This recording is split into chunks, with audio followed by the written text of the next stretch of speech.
인간 김성중 삶과 이야기. 김성중 익산 성장포럼 대표님 모셨습니다. 대표님 반갑습니다. 아이고 초대해 주셔서 감사합니다. 네, 반갑습니다. 네. 요즘 어떻게 지내세요? 잘 지내고 있습니다. 아이 그런 얘기하면 안 되죠. 누구나 다 잘 지낸다고 하니까. 근데 선거 이후에 일단 선거 이후에 역시 예. 중요한 건 익산의 억울한 일을 좀 상담을 많이 해주고 있습니다. 의외로 그게 호응이 많고요. 예. 또 살다 보니까 진짜 익산에 억울한 사람이 많더라고요. 아 그래요? 예, 의외로 형사적인 문제, 민사적인 문제로. 그래서 제가 이제 상담해주면서 예. 그 유로도 해드리고 그리고 이제 방향도 알려드리고. 예. 그거 상당히 의미 있는 일 중에 하나고요. 예. 역시 익산 성장 포럼 활동을 계속 하면서 주제 발표 한 달에 한 번씩 만나서 주제 발표도 하고 예. 그리고 가정생활 열심히 하고 있습니다. 아 예. 그 억울한 사람들 많다고 말씀하셨는데 네. 상담 중에 예. 진짜 이거 좀 제대로 해결돼 가지고 네. 그분도 좋아하고 네. 뿌듯하고 했던 경험이 좀 있으실 것 같은데 예를 들어서 하나만 좀 예를 들어주시면 어때요? 예, 여러 가지 중에 그 최근에 우리 익산이 경제가 아무래도 어려우니까 네, 그렇죠. 피라미드 금융사기 들어보시죠? 예. 아이고 나쁜 놈들. 그렇습니다. 그 어떻게 그 감원 이설로 속여서 본인 돈 같으면 괜찮아요. 자기 어머니, 아버지, 친구 돈까지 다 끌어들이게 만들어가지고 굉장히 어려운 분이 한 분 계셨는데 네. 하여튼 운이 좋게도 피해금을 회수시켰던 그런 회수가 일이 됐어요. 예, 뭐 100%는 아니지만 90%는 해서 저한테 사례비를 주려고 해서 예, 받으셔야죠. 지금도 고민 중입니다. 아니 근데 원래 이제 경찰서장 출신이시고 네. 또 행정사 네. 그 범죄학 박사님. 네. 근데 행정사로서 변호사도 1시간 면담하거나 그냥 상담을 해도 한 5만 원씩 내는 걸로 알고 있는데. 아, 상담료요? 예, 상담료. 예. 근데 최소한 받으셔야지 생활하시고. 그래서 상담료는 저 어느 정도 받죠. 그런데 이제 이 피해 회수금에 대해서는 본인이 100%다 회수한 것도 아니고, 그리고 그동안 마음고생한 것까지 합치면 오히려 제가 위로를 해드려야죠. 참. 그럼 뭐라고 얘기해야 되지? 선한 사람? 사마리아 사람? 너무 선하게 들렸나요? 예, 그러니까요. 그렇지는 않고요. 그렇지 않은 걸로 알고 있는데 굳이. 그리고 또 두 번째 생각나는 거는 역시 예. 학교 폭력 문제가 최근에 있었죠. 맞아요. 요즘 저 아이들. 근데 문제는 아시다시피 학교 폭력하게 되면 예. 자기 아이는 잘못이 없어요. 항상 그렇죠. 부모 입장에서는. 다른 아이 때문에 우리 아이가 이렇게 됐다는. 모든 부모가 이렇게 접근하다 보니까 문제 해결이 잘 안 되는 경우가 많습니다. 그렇죠. 그런 경우에 제가 개입해서 우리도 잘못한 것이 있다 인식시켜 주니까 원만히 해결했던 그런 사례들도 상당히 기억에 남습니다. 그러게요. 지금 또 최근에 재판 결과가 나오긴 했는데 익산 그 대학로 원룸 사건 피해액이 뭐 몇십억이에요, 몇백억 정도 되는데 네. 그건 구제를 전혀 못 받더라고요. 그렇죠. 그러니까 참 억울한 사람들이 많긴 많은 것 같아요. 그러니까 억울한 사람이 많다는 건 그만큼 사기치는 사람도 많다는 얘기인데 익산이 좀 밝기 위해서는 우리 대표님이 뭔가 활동을 하시면서 밝아지기를. 그래서 익산 성장 포럼이라고 지으셨나요? 맞습니다. 이게 어떤 활동들 하셨어요 그동안에? 익산 성장 포럼은 역시 이제 우리 익산을 걱정하는 분들이 네. 모여서 이제 한 달에 한 번씩 모여서 토론하고 이게 문제 제기를 하는 분들은 많거든요. 그렇죠. 근데 거기에 따른 대안을 제시하고 그렇지. 어떻게 하면 10년, 20년 뒤, 50년 뒤 익산을 만들어 갈 것이냐 긴 안목에서 긴 호흡으로 이렇게 생각하는 분들이 부족해서 우리는 그렇게 가자. 그래서 대안을 제시하는 포럼이다 해서 주제를 잡고 가고 있습니다. 그러면 포럼에서 그래도 좀 벌써 좀 몇 년 되셨잖아요. 네. 지금 벌써 3년 가까이 됐고요. 구체적인 포럼 활동은 한 2년 정도 그렇게 했습니다. 아이고 그러니까요. 지금 여기가 원래 고향이시잖아요. 네. 근데 한동안 고향을 떠나 있었던. 네. 그 이유가 뭔지 사람들이 궁금할 수도 있거든요. 예. 저 여기서 저기 익산에서 태어나서요. 초등학교, 중학교, 고등학교를 졸업하고 저기 경찰대학을 지나가는 관계로 수도권에 갔죠. 네, 그래서 그리고 나서 이제 잠시 또 발령받아서 전주에 왔다가 주로 한 30여 년을 수도권에서 공직생활을 했죠. 근데 역시 이제 집이 여기고 예. 그리고 또 처갓집이 또 여기기 때문에 사실은 뭐 한 달에 몇 번씩은 왔다 갔다 했죠. 아 그래요? 예. 처갓집 중앙동? 중앙동, 창인동입니다. 아 거기 창인동? 예, 예, 창인동. 이리오구 앞에. 예. 제가 좀 알아봤거든요. 아 예. 이리오구 앞에 그 창인동입니다. 혹시 장인어른이 낚시 좋아하지 않으세요? 어떻게 하셨어요? 제가 낚시 방송 감독 출신이라. 장인어른이 지금 80대 중반이신데요. 네. 어머니 장모님이 네. 80대 초반이신데 지금도 소양댐에 가서 몇 박씩 오시고 와 소양댐 가가지고 그 깊은 데를 예. 역시 수영을 잘하시거든요. 수영을 그 제가 이 취재를 이렇게 하면서 이렇게 전에 이제 선거에도 계속 나오셨고 그래서 예. 그 시민들하고 이렇게 우연히 김성중이라는 분에 대한 얘기가 나오게 되면 이런 표현을 하더라고요. 보면 마음이 맑아지는 사람이다. 김성중을 보면 마음이 맑아지는 사람이다. 왜 그러세요? 라고 물어보니까 답이 행정사라 들어주길 잘한대요. 잘 들어줘서 자기 마음이 맑아진다는 거죠. 그렇습니까? 그러니까 요즘에 지금 그 선거 이후에 예. 행정사로서 또 이렇게 사람들 만나시고 많이 들어주시고 예. 하는 것들이 오히려 예. 지금 반응들이 좋지 않은가. 이제 그런 생각도 좀 들기는 하는데, 지금 사실 예. 사실 이 1시간 정도 듣다 보면요. 예. 듣다 보면 사실은 본인이 해결책을 다 알아요. 그 말씀하시는 분들이 말씀하시는 분들이 이미 본인이 해결책을 알고 있어요. 근데 당황스럽고 그리고 이제 여러 가지 욕심 때문이랄지 자기 사고가 좀 막혀서 그거를 떠올리지 못할 뿐이에요. 그래서 기다리며 들어주다 보면 스스로 자기 해결책을 강구하는 모습 볼 때 역시 인간은 지혜롭구나 하는 걸 거기서 느끼는 거죠. 그러니까 자기가 얘기하고 자기가 해결책을 찾아놓고 예. 김성중이 잘 들어주니까 예. 그냥 마음이 밝아지는 사람이야. 저는 별로 하는 일 없습니다. 그럴 것 같아요. 예, 야, 신기하네 그거. 저도 잘 듣습니다. 아니 그 포럼에서 그 활동하시면서 여러 가지 대안들도 많이 찾으신 걸로 알고 있어요. 그 중에서 하나가 그 수소 경제. 수소 경제 그 어려운 부분이기도 한데 그걸 탁 건드리셨어요. 사실 전라북도에서는 지금 우리 완주군이 예. 수소 산업을 많이 육성한다고 좀 노력하고 있고요. 사실 뺏어간 거죠. 그렇습니까? 예. 부안군이 이제 대체 에너지, 그 자연 신재생 에너지를 가지고 이제 하신다고 그러고. 네. 근데 이 수소 경제는 앞으로 트렌드입니다. 빨리 그 트렌드를 갈아타는 그 도시가 성장할 수 있다고 생각하고 저는 사실 수소경제 시범 도시로서의 익산이 선정되기를 바라는 마음이에요. 그래서 선도해서 수소경제라는 게 사실은 환경 문제하고 직결되거든요. 그렇죠. 그 수소 자동차 한 대가 그냥 정화 기능을 하는. 그러니까 그냥 일반 전기 자동차하고는 개념이 또 틀리더라고요. 틀리죠. 전기 자동차. 그러니까 오히려 전기 자동차는 에너지를 소비하면서 간다면 수소 자동차는 말 그대로 공기를 정화시키면서. 그러니까 그 개념을 듣고 저도 깜짝 놀랐었거든요. 그리고 안전하고 연료비도 적게 들고.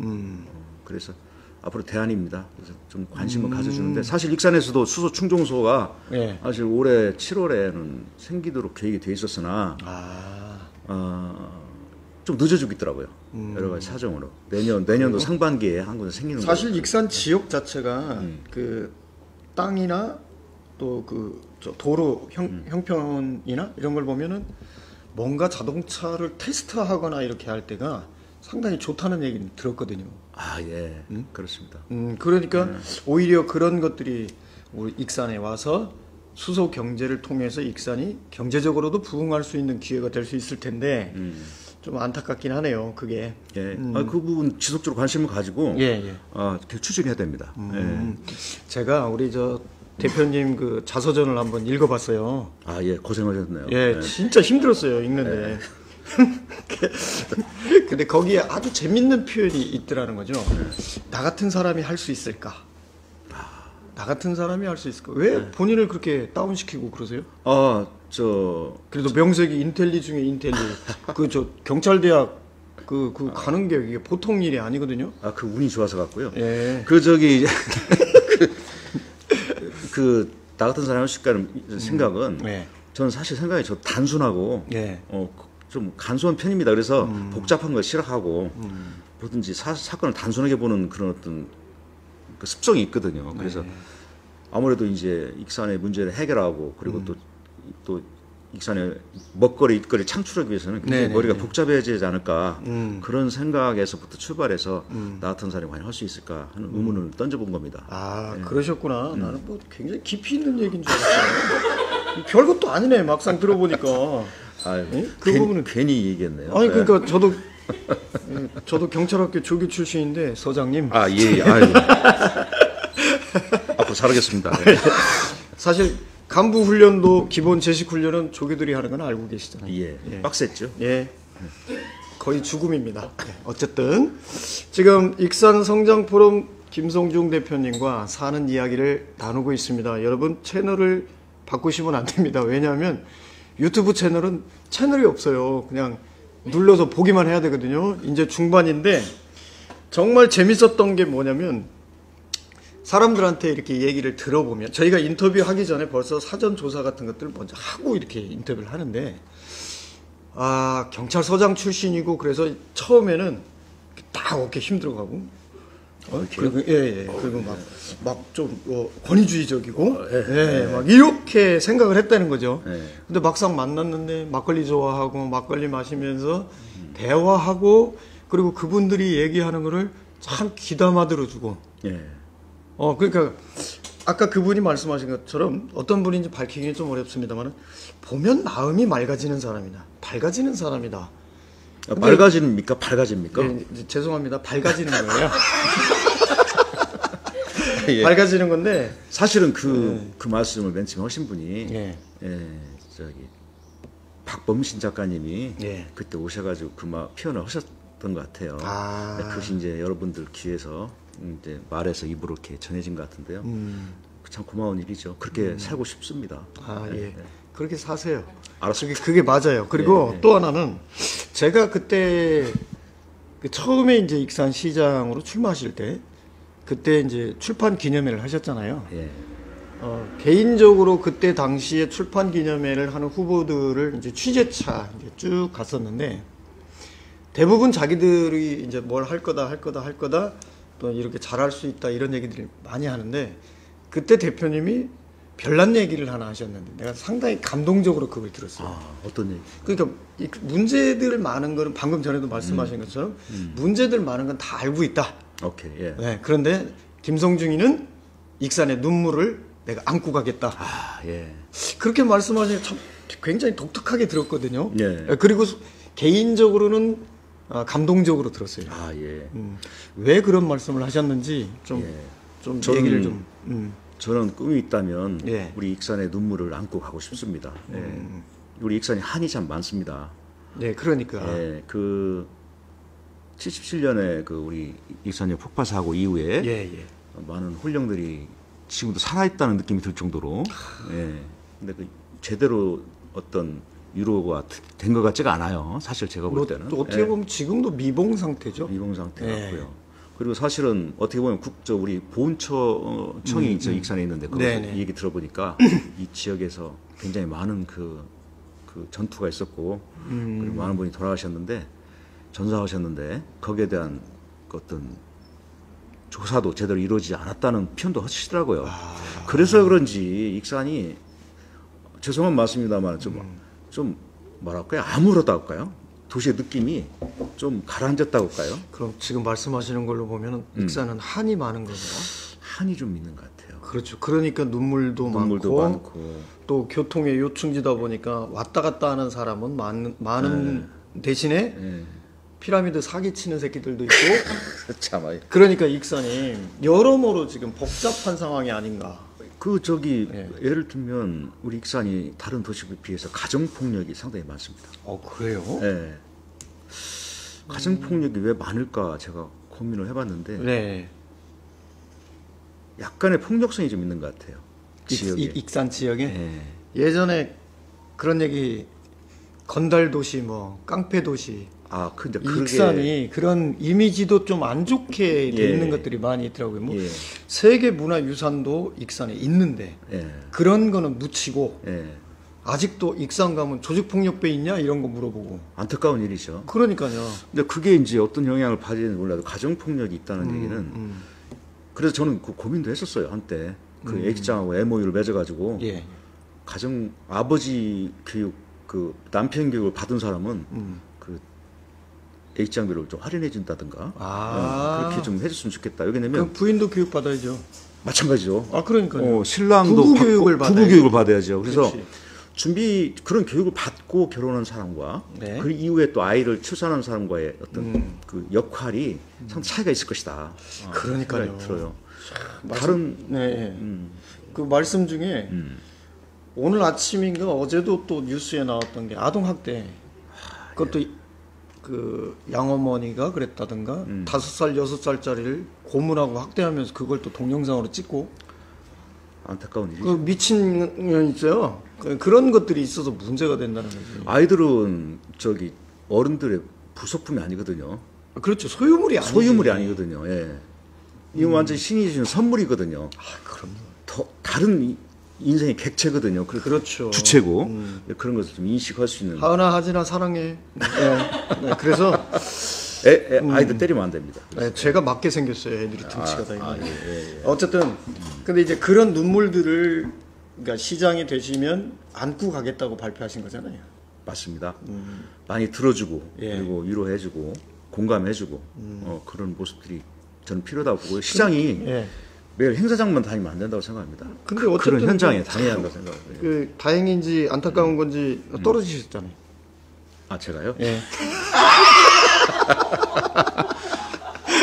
네. 4년 예. 4년 더 공부 좀 하시고 공부하라고 해서 지금 공부 열심히 하고 있습니다. 그리고 네. 솔직히 그런 말씀 한번 좀 진행자로서 그냥 부탁 한마디 드리고 싶은 게 그 눈물들이 어디에 있는지 눈물을 발굴하시는 것도 익산 시장을 꿈꾸시는 분한테 좀 필요하지 않을까.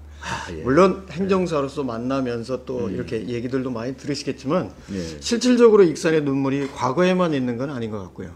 예. 네, 그리고 현재 해도 지금 방금 말씀하신 것처럼 행사장만 다니는 시장보다는 눈물을 발굴하고 그 눈물을 정말 안고 갈 수 있으려면 찾아야 되지 않을까요? 맞습니다. 예. 명언이십니다. 예, 공부를 많이 하셔야 될 것 같아요. 예, 열심히 하고 있습니다. 더 열심히 해야 됩니까? 예. 알았습니다. 인간 김성중 삶과 이야기 오늘 1부 시간은 여기까지만 좀 진행하도록 하겠습니다. 인간 김성중 삶과 이야기를 듣는 시간입니다. 김성중 익산 성장포럼 대표님 모셨습니다. 대표님 반갑습니다. 예, 반갑습니다. 네. 두 번째 보니까 더 반갑네요. 네, 그러게요. 자, 오늘은 사실은 주제가 말 그대로 인간 김성중을 이야기하는 시간입니다. 얘기하시죠. 예, 근데 뭘 얘기해야 될지는 모르겠네. 갑자기. 글쎄요. 그러니까 사실은 예. 우리 김 대표님이 살아오신 그 삶이 남들이 볼 때는 참 평탄하고 인텔리의 길만 이렇게 다녔고 했던 것 같지만 사실 어머니를 잃는 슬픔부터 시작을 해야 되지 않을까. 예. 예. 사실 좀 어머니에 대한 얘기, 그다음에 할머니가 또 특히 예. 그 이야기에서 빠질 수가 없거든요. 말씀을 좀 한번 들어봤으면 좋겠습니다. 제가 초등학교 3학년 때 예. 어머니께서 돌아가셨어요. 예. 그래서 그때 아마 장티푸스인가 그걸로 예. 돌아가셨는데 그때는 어떤 어머니의 존재에 대한 아무 생각 없이 예. 그렇게 잃었죠. 근데 이제 세월이 지나면서부터 그게 이제 마음에 상처가 되고 그랬던 기억이 있습니다. 우리 주변에도 일찍 부모님을 잃으신 분들이 많지 예, 않습니까? 예, 특히 그렇죠. 청소년들 경우에 그런 예. 경우에 이제 사회 또 학창 시절에 예. 적응하기 힘든 그런 분들을 볼 때마다 서로 이렇게 같은 감정을 많이 느끼는데요. 그 이후로 이제 저는 아버님 재혼하시고 이제 할머니 밑에서 예. 이제 성장을 했죠. 그러다 보니까 여러 가지 이제 그 삶의 어떤 여러 가지 얘기들이 좀 있습니다. 네. 그러니까 제가 이제 그 책에서도 물론 밝혀 놓으셨지만 그 할머니가 엄청난 그 기도와 열정을 가지고 예, 우리 대표님을 이렇게 안고 그렇습니다. 예. 생활을 하셨다는 얘기를 들었거든요. 그 할머니께서는 이제 모 교회 권사님이시고 예. 그리고 어느 교회예요? 저 성당면에 예. 지금 성당 중앙교회에서 권사님이셨는데 아, 주로 여기 이제 익산에 와서 이제 저기 신광교회에 늘 새벽기도를 가셨죠. 그래서 저도 어렸을 때 늘 새벽기도를 따라갔던 그런 기억이 납니다. 예? 새벽기도를 예. 어렸을 때? 네, 할머니가 이렇게 늘 깨서 예. 할머니가 깨워서요. 네, 손잡고 막 졸린 눈으로 가서 졸다가만 왔죠. 예, 그렇죠. 무슨 기도를 해? 졸다가 그때. 왔는데 예. 그때 이제 신학교에 안경훈 목사님 설교를 저는 아침마다 들었던 기억이 납니다. 예. 아주 훌륭한 목사님이셨어요. 지금 예, 예. 돌아가셨지만. 예.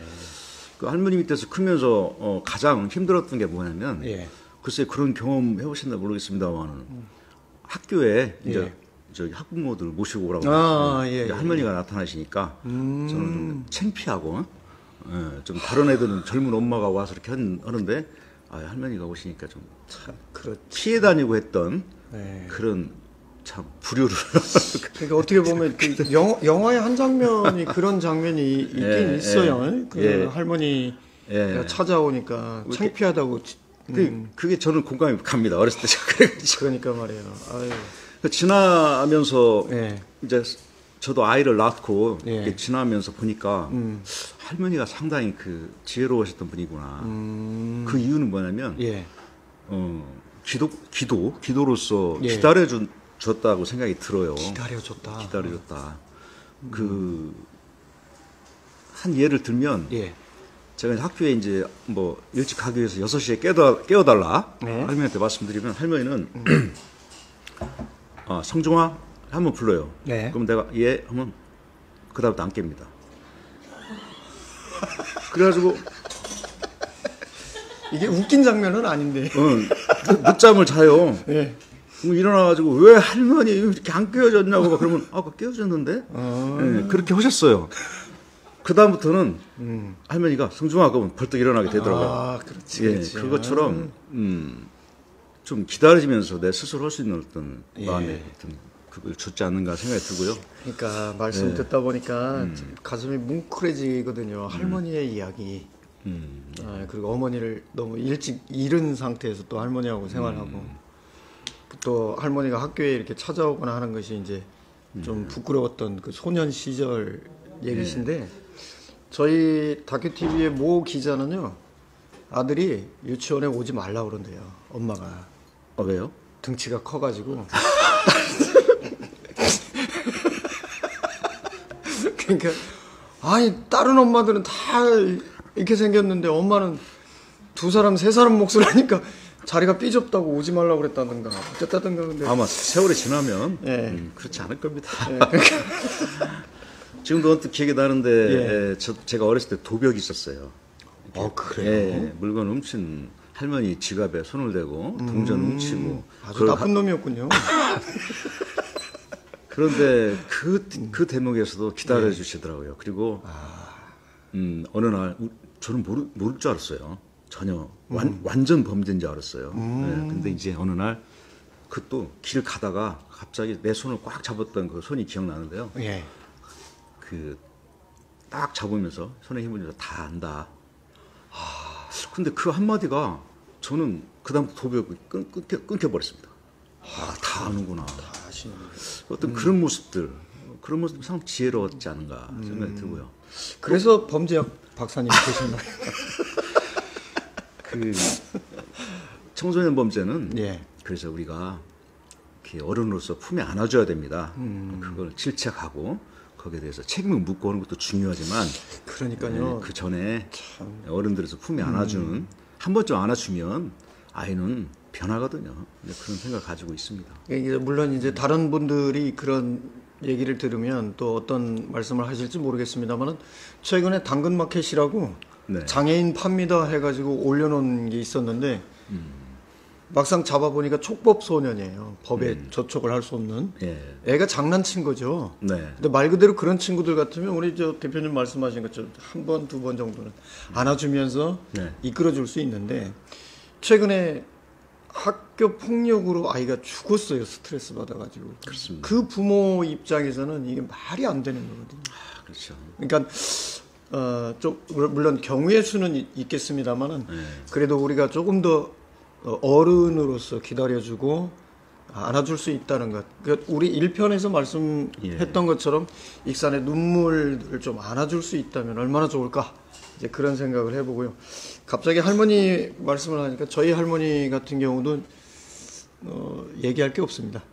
아, 왜요? 네? 기억이 별로 없어요. 아, 이 할머니 때 안 크죠. 예. 그러니까 저는 이 자리에서 예, 그 말씀드리고 싶은 게 할머니 밑에서 컸지만 할머니의 그 무한한 사랑 그리고 기도 예. 이런 것들이 저희 어떤 큰 힘이 됐다 생각이 들어요. 예. 그래서 그런 어떤 모습들 또 지금도 주변에 보면 예. 부모님을 어떤 형태로 간에 이렇게 떠나 보내고 할머니 밑에서 크는 아이들이 있더라고요. 아, 그렇죠. 그런 친구들한테 용기와 희망을 주고 싶습니다. 그 할머니가 크리스찬 독실한 기독교인이셨기 네, 때문에 네. 밤마다 가정 예배를 봤어요. 네. 아, 그래요? 네, 제 여동생하고 셋이 앉아가지고. 아, 그럼- 여동생도 있어요? 아, 여동생 있습니다. 아, 네. 똑같이 생겼어요? 저보다 이쁘죠. 아, 그러겠죠. 아유, 근데 이제 이건 편집각이다. 네. 죄송합니다. 아, 제가 죄송합니다. 이제 가정 예배 볼 때 가장 예, 예. 힘든 점이 뭔지 아세요? 무릎 꿇고 앉아 있는 거? 돌아가면서 기도를 지킵니다. 아, 오늘은 네 차례. 오늘은 네 차례. 그래서 제가 갑자기 공감하는 분위기. 어느 날은 정말 기도할 게 없어요. 근데 저한테 하라고 해서 예. 할머니 저는 진짜 기도할 게 없으니까 오늘 할머니께서 좀 했으면 안 예, 될까요? 예, 예, 예. 이렇게 말씀을 드렸더니 할머니가 곰곰이 생각하시더만 너 나중에 결혼할 거니? 그렇게 물어보시더라고요. 어? 그래서 예, 결혼해야죠. 그랬더니 예. 그러면 그 부인을 위해서? 지금 어딘가에 있을 네. 너의 부인을 위해서 기도를 하면 어떠냐고. 아, 그래서 사실 그렇게 기도했습니다. 네. 아우, 예, 지금 어딘가에 있을 건강하게 잘 예, 연숙 씨? 예, 집사람 그렇게 기도했던 기억이 나는데 그런 모든 것들이 굉장히 어떤 삶의 과정에서 저한테 힘이 되지 않았나. 야, 생각이 들더라고요. 진짜 저도 청소년이죠. 중학교, 고등학교 다닐 때 저도 이제 교회를 다니기 시작해서 엄밀히 얘기하면 예수님을 믿고 목사님께서 우리 미래의 배우자를 위해서도 기도를 해야 됩니다. 아, 그 얘기. 예, 그 얘기 듣고 저도 기도를 했어요. 그래서 아주 구체적으로 기도를 하라고 그래서 네. 야, 키는 나 정도 되고 몸매도 나 정도 돼야 되고 막 해서 막 그런 기도를 했거든요. 그랬더니 하나님이 얼마나 축복을 해주셨는지 네. 제 2배만한 여자하고 살고 있습니다. 너무 행복해요. 제가 쓰러지면 저를 번쩍 들어가지고 집에 끌고 가요. 예. 그래서 그런 기도와 염원이 인생에 있어 중요한 어떤 대목이다 생각이 듭니다. 예. 그러게 사실 제가 지금 일부러 좀 그 분위기 깨는 형태로 말씀을 드리고 있습니다만 이게 상당히 눈물이 나올 수밖에 없는 이야기들이거든요. 예. 예, 안타깝게도 이제 할머니께서 트럭에 치여서 돌아가셨어요. 예, 트럭에 돌아가셨는데 마침 그 트럭 운전사가 네. 그 책임보험도 안 든, 그래서 아이고. 굉장히 합의를 안 하면 네. 어려운 입장인데 저는 굉장히 화가 나서 굉장히 흥분해가지고 그렇게 했던 기억이 있는데 이제 그게 할머니께서 그때 그게 유언은 말씀했습니다. 유언. 마지막 말씀이었는데 하여튼 저는 할머니만 생각하고 시작했죠. 하여튼 뭐라고 하셨냐면 예. 그 트럭 운전사 용서해라. 아, 용서. 합의해줘라 그냥. 그래서 합의를 했던 기억이 납니다. 우리가 듣기에는 그런가 보다 할 수 있습니다. 하지만 실질적인 삶의 경험에서는 결코 가볍지 않고 그 가슴으로 이렇게 올 수 있는 것들이. 저도 왜 그러냐면 사실 제가 저도 이제 할머니 말씀하기가 뭐 없습니다라고 이렇게 얘기는 했습니다만 실질적으로 할머니가 돌아가시기 전에 저희 집에 계셨거든요. 예. 그 하체를 못 쓰셨어요. 병이 암이 전이 돼가지고. 그래서 저희 형님하고 저하고 할머니 소변 보실 때 이렇게 안고 할머니 봐드리고, 그리고 실제로 돌아가시는 모습까지 저희가 다 봤었거든요. 그러니까 이제 저도 아까 계속 이제 할머니 말씀하시니까 이제 참고 있었던 거지. 진정하십시오. 아이씨. 방송해야죠. 아이고. 이거 참. 방송해야죠, 이거. 누구나 삶에 굴곡은 있습니다. 삶에 애환도 있고요. 남들이 볼 때는 쉽게 얘기할 수 있지만 실질적인 삶을 살았던 사람들은 그리 쉬운 삶을 산 것은 아닙니다. 김대중 감독 역시도 마찬가지지만 남들이 볼 때는 제가 지금도 KBS 개그맨 공채 시험 보는 줄 알고 있어요. 맨날 웃기니까 감독이냐 개그맨이냐 이런 얘기하지만 실질적으로 저도 사실 눈물이 참 많은 사람입니다. 눈물이 많기 때문에 오히려 더 많이 웃지 않나. 이게 그런 것도 좀 있거든요. 근데 김 대표님께서 말씀하신 것처럼 이거 익산에 눈물을 좀 안고 가버리면 오히려 익산에 웃음이 또 더 넘치지 않을까. 브라보입니다. 그런 생각을 좀 해봅니다. 지금 인간 김성중 그 삶과 이야기, 오늘은 더 길게 얘기하면 저희가 이거 뭐 눈물 방송 할 것 같아서 그냥 여기서 좀 맞춰야 될 것 같습니다. 그리고 그 3부에는 다음 주 3부에는 이제 제가 봤거든요. 우리 김 대표님 두 분 따님도 그렇고 우리 사모님도 그렇고 정말 뭐라 할까, 사람 냄새 나는 정말 좋으신 분들입니다. 우리 그 가족 이야기를 좀 했으면 좋겠습니다. 알았습니다. 오늘 할머니 말씀 나누면서 그 인간 김성중이 그 할머니의 기도와 보살핌 속에서 자랐다는 이야기. 하지만 거기에는 눈물과 기도가 절대 빠질 수 없다는 것을 다시 한번 느꼈습니다. 오늘 대표님 고맙습니다. 감사합니다. 인간 김성중 삶과 이야기를 나누고 있습니다. 오늘은 3부 순서고요. 우리 김성중 익산 성장포럼 대표님 모셨습니다. 대표님 반갑습니다. 반갑습니다. 세 번째 뵈니까 더 얼굴이 좋아지신 것 같습니다. 저도 행복합니다. 저번에 한번 됐다 울었거든요. 그걸 뭐라 그러죠? 카타르시스라고 그러나요? 한번 마음이 맑아지는, 눈물을 흘리고 나서 마음이 맑아지는.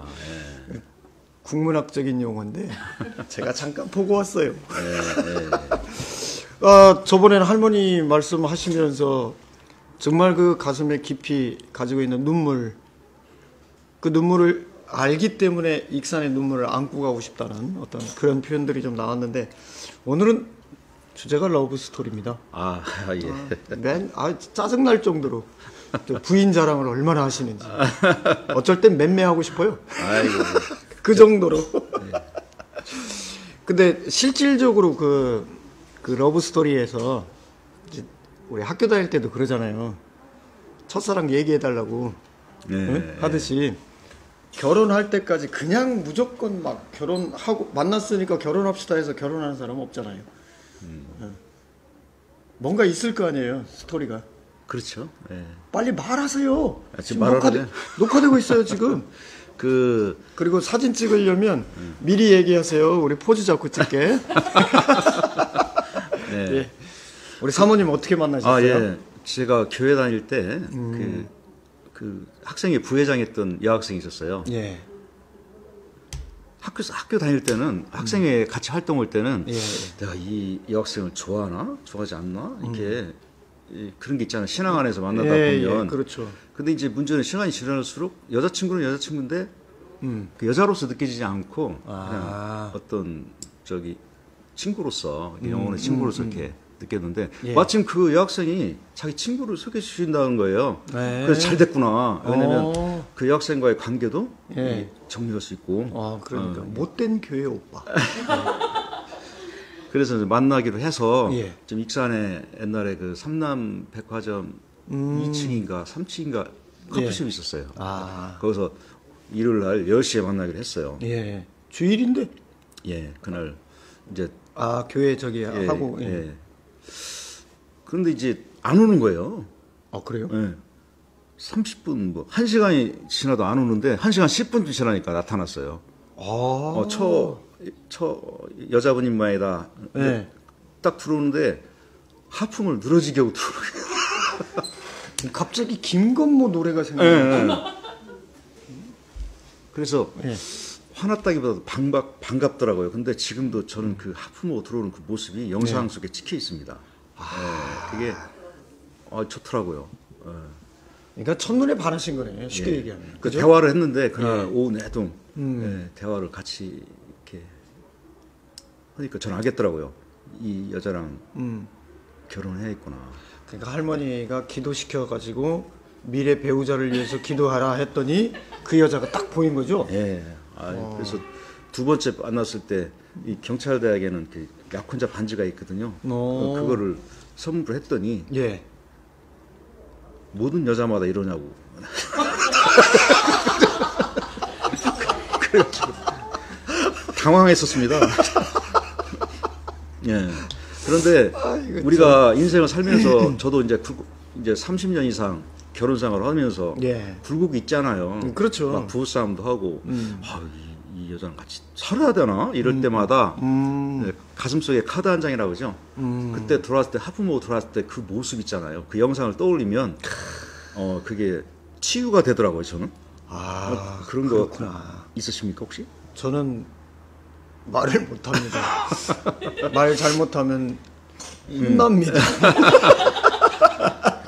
그래서 누구나 예. 가슴속에 그런 카드 한 장 정도는 가지고 있어야 결혼 생활도 원만하게 되지 않을까 하는 생각이 듭니다. 그럼요. 그렇게 만났습니다. 예. 아, 그러셨구나. 근데 사실 만나시기 전에 아니 만나실 때도 미팅을 하셨잖아요. 경찰 대학 다니실 때 미팅 사건이 있는 걸로 알고 있는데 이거 내가 이거 취재해서 알고 있는데 아니 그냥 넘어가면 안 돼 이거. 만났을 때가 이제 대학교 4학년 때 만났고요. 집사람은 대학교 1학년 첫 미팅 때 이제 저희 경찰대학은 특수대학이기 때문에 제복 입고 다니잖아요. 아, 그렇죠. 예, 처음 외출해가지고 그때 서울에서 이제 만났던 기억이 나는데 네. 이제 전에 짜장면 얘기가 아니 만났는데 중국집에서 만났어요. 네, 짜장면 먹다가 짜장면 이렇게 맛있던가 다 먹었어요. 근데 앞에 여학생은 먹다 남기더라고요. 그래서 저는 안 드세요? 그랬더니 드실래요? 그러더라고요. 그래서 그걸 마저 먹었습니다. 제가 그랬더니 그래서 연락해도 전화를 안 받더라고요. 그 미팅했던 기억. 왜 그랬나 몰라요. 아이고. 배고프니까 그냥. 짜장면 이렇게 맛있던가. 그냥 순수한 마음에 배고프고 음식 남기면 안 되니까. 안 되니까. 저는 나중에 예. 그때까지는 이해를 못했는데 나중에서 그랬구나. 예. 별것도 아닌 얘기인데 재밌습니다. 어쨌든 지금 자녀분들이 계시잖아요. 네.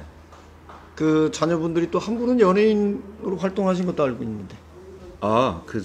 잠시 했죠. 대학 다닐 때 예. 그 1년만 어떻게 휴학을 하겠다고 해서 예. 왜 그러냐고 했더니 자기가 앨범을 내고 싶다. 그래서 휴학을 시킨 적이 있는데 그 활동하셨던 이름이 뭐예요 그때 경연 프로그램에 나갔었죠. 언프리티 랩스타라는. 랩넷에서는 경연 프로그램에 처음 나간 그런 기억이 있는데 나중에 알고 보니까 큰딸이 예. 그 홍대 언더그라운드에서는 유명한 힙합 가수였더라고요. 아, 그래요? 예, 고등학교 때부터 거기를 출입했더라고요. 네, 사장님. 예, 그런 경찰서장이었는데 그걸 몰랐어?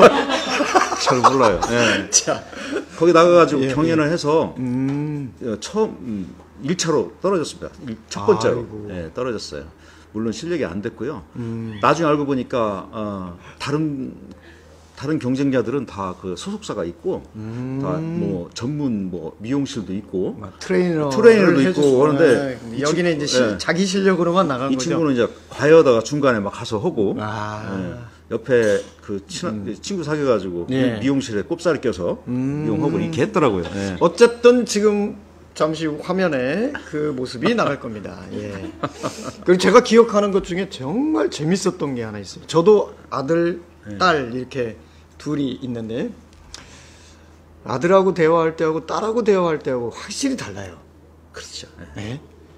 전에 우리 대표님하고 저하고 또 아시는 분 한 분하고 광주에 지금 참 특공무술 중앙회 회장님이시잖아요. 또 맞습니다. 예, 그러니까 그 일로 아마 갔던 예. 것 같아요. 저는 취재로 동행을 했고. 예, 맞습니다. 예. 근데 이제 같이 가셨던 분이 운전을 하면서 가는데 전화가 왔어요.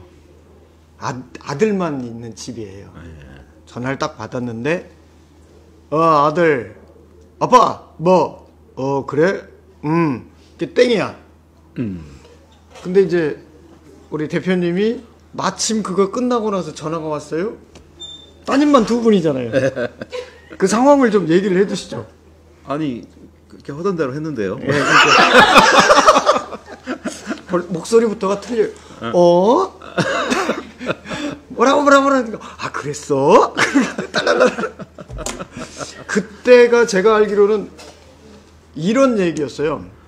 아빠, 엄마가 이뻐, 내가 이뻐. 맞아. 예. 아이고 참. 맞아. 저희 집은 딸하고 엄마하고 똑같이 생겼습니다. 예. 그래서 이쁘다고 얘기를 할 수도 없고 안 할 수도 없습니다. 죽습니다, 둘 다. 아, 그렇습니까? 제가 말 잘못하면. 근데 근데 우리 대표님은 할만하잖아요. 딸이 이쁘죠. 안 그렇습니까? 예? 예. 딸이 이쁘죠. 그때 제가 좀 개인적으로 막 웃었는데 왜 그러냐면 저는 그 두 집 상황을 맨날 하거든요. 예. 아들하고 딸이 있으니까 맨날 하니까 그 모습을 뒤에 타고 가면서 얼마나 웃었는지 몰라요. 그 상황이 실제로. 그랬었군요. 예. 예. 딸들하고 이렇게 같이 있다는 게 그렇게 행복한 물론 뭐 아들 있으면 더 좋았겠지만 예. 저희 집안은 뭐 서로 이렇게 만나면 식사 시간에 별로 이렇게 밥 먹을 수가 없는 정도로 서로 이렇게 웃기는 웃고. 많이 웃습니다. 예. 서로 이렇게 경쟁적으로 들은 얘기를 막 하고 이런 분위기입니다. 예. 사실은 그 딸들 키우면서 예. 그 아까 저는 전에 말씀드린 할머니였던 그런 교육관을 많이 활용해서 예. 딸을 키웠는데 사실은 뭐 공부 문제도 그렇고 예. 우리가 먼저 모범을 보이자 좋은 아빠 좋은 부모는 뭐 자식이 나보다 잘 되기를 원하는 것보다도 내가 잘 돼서 자식이 본받을 수 있도록 예. 도와자 해서 그렇게 키운 기억이 납니다. 사실 집사람 같은 경우도 지금 원광대학교 교수님이시잖아요. 예. 사실은 그 익산군청에서 한 8년 근무를 했었어요. 공무원 생활. 익산군청 일대. 예. 시가 아니고 그때 예. 당시에. 그때 대학 다닐 때 그 공무원 시험 합격해서 그래서 이제 둘째 나면서 그만뒀는데 예. 아이들이 이제 중학교쯤 되니까 집사람이 이제 사회활동 하다가 아이들이 이제 자기들끼리 노니까 굉장히 그 자기 상실감에 빠졌던 기억이 있어요. 그러다 보니까 집사람이 게임에 빠졌었어요. 게임에 빠졌다는 의미는 뭐냐면 24시간 에? 하루 종일 그래요? 잠도 안 자고.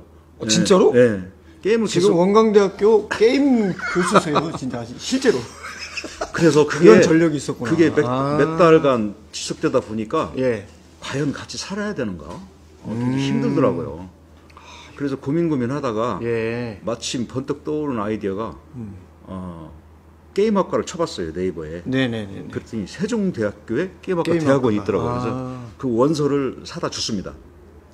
그러셨구나. 제가 살면서 몇 가지 잘하는 중에 하나입니다. 예. 예, 그 원서를 받아들고 집사람이 마침 거기에 이제 30대 후반이죠. 30대 후반에 석사과정을 들어가서 굉장히 이제 재미를 느끼고 그러다 보니까 거기서 박사까지 해서 지금 강의도 하고 있는데요. 예. 뭐 우리나라 디지털 콘텐츠 업계에서는 그래도 조금 그 알아주는 실제로 예. 맞는 말씀이시고요. 존경합니다. 그래서 제가 진짜 예. 그러니까 게임하는 아내를 위해서 그러니까 어떻게 보면 그때부터도 대안을 주셨네요. 삶 속에서 어떻게 보면 예. 딸들한테도 부모에 대한 모습을 분명히 보여주시고, 그러니까 할머니가 기다려주신 것처럼 예. 네, 모범을 보여주면서 기다려주시고. 근데 부작용이 있더라고요. 어떤 부작용이? 박사학위를 받고 나서 예, 부부간의 의견 다툼이 있을 때 네. 아니 박사도 아닌 사람이 이렇게 안치하냐고. 아, 예. 그래서 상당히 당황해서 그래서 범죄학 박사 저도 되셨어요? 열심히 예. 열심히 해서 저도 범죄학 박사 학위를 받았어요. 그래서 이제 당당하게 의견 개진했더니 뭐라고 이제 아세요? 이제, 잉크 뭐 박사 논문 잉크에 그렇지. 또 이제 늦게 받았다 이거지. 잉크가 마르지도 않은 사람이 까분다고. 참 궁금할 것 같기는 해요. 뭐 별것도 아니지만 물론 박사 학위를 받은 박사들끼리는 어떻게 싸우는지 모르겠어. 박 터지게 싸우는지 어쩌는지 그것도 참 희한한 일이고. 책에도 말씀을 한번 해 놓으셨지만 그 아빠가 영어 학습기, 그것도 열혈 영어 학습기 예. 막 이렇게 표현을 예. 하셨더라고요. 어떤 아이들이 관계예요 그게? 아무래도 저의 직업 그때 당시 특성상 전국을 다녔죠. 그러니까 그렇죠. 아이들이 예. 큰 아이는 초등학교를 8번인가 옮겼어요. 예. 예. 그리고 이제 남일 같지가 않아. 그러신가요? 예. 그러다 보니까 적응하기가 힘들었고 마지막에는 이제 서울에서 있으면서 소위 말하는 대치동, 예. 대치동으로 이제 아이들을 교육을 위해서 옮겼으면 좋겠다 해서 기회를 한번 주자. 네, 예. 그래서 아이한테 기회를 주자 해서 가서 이제 했는데 예. 문제는 다른 아이들은 영어를 다 알아듣는데 우리 아이는 영어를 못 알아듣는 거예요. 초등학교잖아요. 초등학교 때. 그때 그러니까. 초등학교 때. 초등학교 4학년 때입니다. 대치동에서 대치동 선행학습을 시켜가지고 애들이 영어를 알아듣고. 알아들어요. 이거 잘하고. 대치동이 강남이냐? 네. 강남이라 다르긴 하네.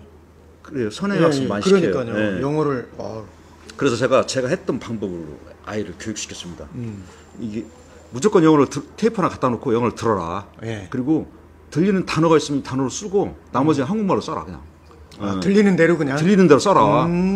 그거를 한 석 달 하니까 아이가 이제 귀가 뚫리더라고요. 그것이 다 소문 나가지고 예. 저한테 그 의뢰해온 아이들이 희한한 일이죠. 있어가지고 그러니까. 그때 전업했으면 영어 강사로 전업했으면 그러니까 대치동 그 영어 테이프 강사라고.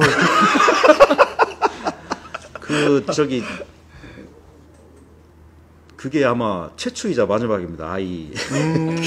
저기 했던 게. 그러나 아이는 지금도 그 얘기를 하더라고요. 그때 당시 그래요? 그 방법이 좋았다고. 우리 시청자 여러분께서도 한번 써먹어도 괜찮은 방법 중에 하나입니다. 예. 증명된 건 아닙니다. 괜히 또 막 이거 봤더니 이렇게 했대 그러면서 막 소문 내고 그러지 마십시오. 그냥 맞는 사람이 있고 안 맞는 사람이 있습니다. 어쨌든 근데 사실 그 공직 생활 하시면서 이렇게 가정 생활 그 균형을 맞춘다는 게 사실 쉽지 않거든요. 저 같은 경우에도 낚시 방송이라든가 자연 다큐멘터리 제작할 때 수시로 집을 떠나 있다가 들어오고. 예. 아까 말씀하신 것처럼 저도 이사를 몇 번 했거든요. 최근에 지금 안착하고 있는 게 이제 부모님 모시고 살자 해서 그냥 익산으로 이사 와서 사는 그런 상황인데 저희 아이들도 처음에는 학교 적응이 안 돼갖고 맞아요. 애를 먹더라고요. 실제로 애를 먹더라고요. 근데 어쨌든 그런저런 것들을 떠나서 우리 그 가족이라는 울타리가 그리고 그 균형을 이렇게 맞추면서 오셨을 때 가족이라는 울타리가 어떤 의미였을까? 우리 김성중 대표에게 가족이라는 울타리는 어떤 의미였을까? 따뜻함이죠. 따뜻합니다. 그리고 사실 저는 개인적으로 어렸을 때 가정에 대한 어떤 그렇죠. 좀 결핍이 있었기 때문에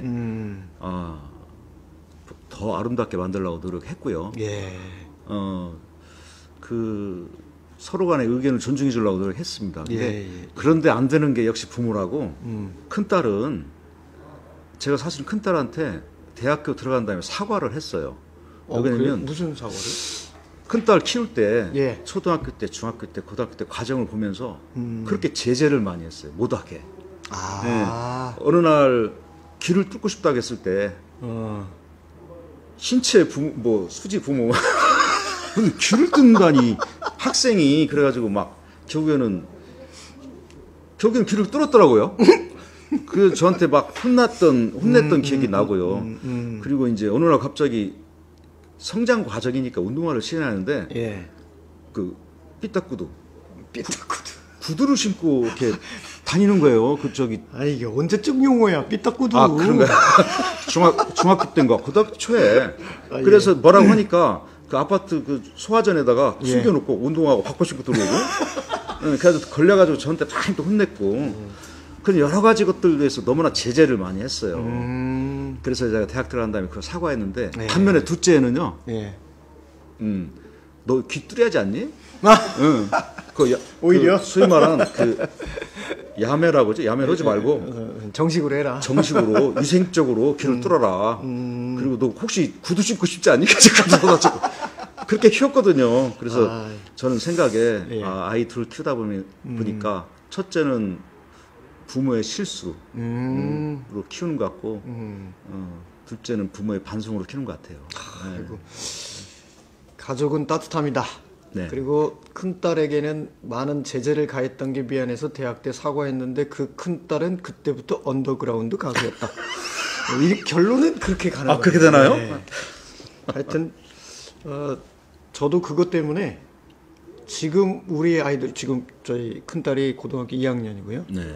아들이 초등학교 6학년인데 있는 그 순간순간을 되게 소중하게 같이 보내려고 애는 쓰고 있습니다. 네. 애는 쓰고 있는데 아름다운 모습이죠. 예, 직업상 좀 늦게 들어가고 일찍 나오고 하는 것 때문에 좀 네. 애를 좀 먹고 있습니다. 자, 오늘 이 시간은 인간 김성중 대표의 그 가족 이야기, 러브 스토리 그리고 팩트죠. 가족 김성중 대표님의 가족이라는 울타리는 따뜻함. 그러면 예를 들어서 우리 김성중 대표님이 또 어떤 활동을 하실 때 가족을 지켜주고 가족이 따뜻한 가족이 될 수 있도록 이끌어줄 수 있는 역할을 하지 않을까 이런 기대를 해봅니다. 오늘은 여기까지 하고요. 이제 여러분 4부에 또 만나 뵙도록 하겠습니다. 오늘 감사합니다. 감사합니다.